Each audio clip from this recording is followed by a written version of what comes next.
के साथ मैंने ये तीन जो विरोधाभास वाले पॉइंट रखे थे। जैसे कि मैंने कहा कि जीवन परिवर्तनशील है और सिर्फ पांचों उंगलियों की या किसी व्यक्ति की बात नहीं है। वैसे भी आप देखेंगे परिवर्तन के साथ जीवन में बहुत से लाइफस्टाइल डिसऑर्डर आए हैं, वो भी एक कारण होता है ये सब चीज़ों का। मैं विवाह विच्छेद की बात करूँगी कि उसका सम्मान, मैंने उसको सराहनीय नहीं बोला है पर उसका सम्मान होना चाहिए, मैंने ये बोला है। देखिए क्या होता है कि जब इंसानी स्तर पे कोई गलती होती है तो मैं तो ये कहती हूँ सह लेना चाहिए, सैक्रिफाइस कर लेना चाहिए।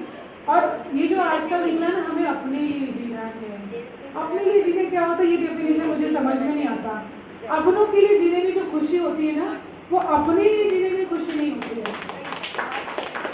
पहली बात यहाँ सुधार की जरूरत है। अगर हम अपनों को प्यार करते हैं तो हमें वहाँ सैक्रिफाइस करने में एक दूसरी भी तकलीफ नहीं होती है।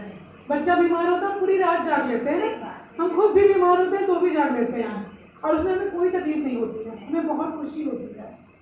तो अब बात विवाह विच्छेद की एक पॉइंट की कि वहाँ हमें क्यों सम्मान करना चाहिए। नॉर्मली आप देखेंगे जो लोग डिवोर्सी होते हैं, जिनका डिवोर्स होता है, उनको गलत, मेरे पास 5 मिनट बस 5 गलत नजरिए से उनको देखा जाता है ना।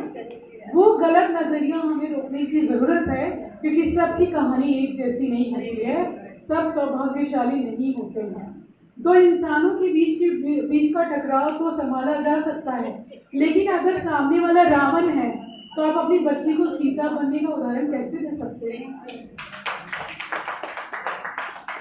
सीता तो राम के साथ ही उदाहरण अपना प्रेषित कर सकती है, रावण के साथ नहीं कर सकती है।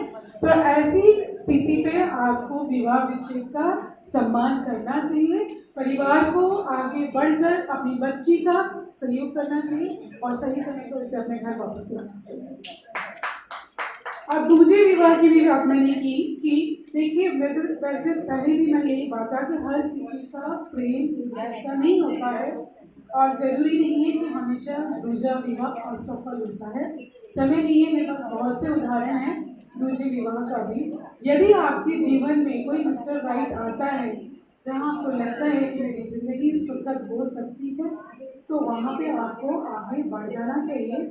और समाज को भी कुरीतियों का जो दिमाग में बैठा हुआ है दूसरा, ये मैं सिर्फ महिला के लिए नहीं बोल रही, ये दोनों के लिए, यहाँ कोई लिंग विशेष की बात ही नहीं हो रही है, ये दोनों पे लागू होता है कि किसी भी इंडिविजुअल का जीवन वो ही जानता है कि क्या है उसके जीवन में क्या बीत रही है, वो क्या फेस कर रहा है।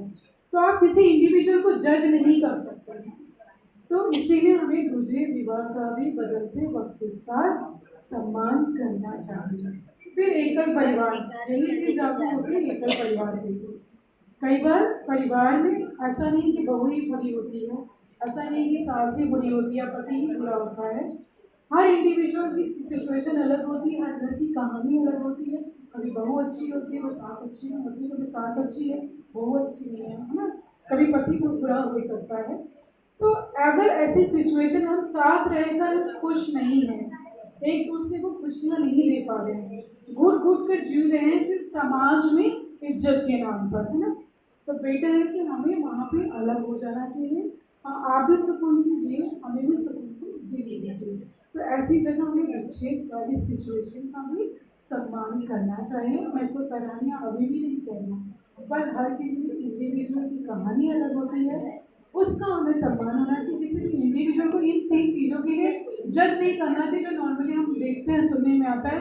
किसी तलाकशुदा को आप गलत नजरिए से देखते हैं, या तलाक को निंदनीय तरीके से देखते हैं। दूसरे विवाह करने वाली खास करके महिलाओं को ज़्यादा बुरा कहा जाता है, पुरुष तो हमेशा से करता ही आया है।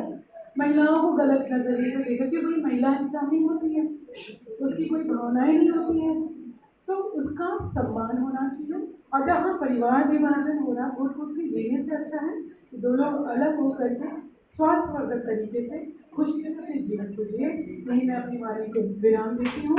आप सभी को दीपावली में ढेर सारी शुभकामनाएं, ढेर सारी बधाई।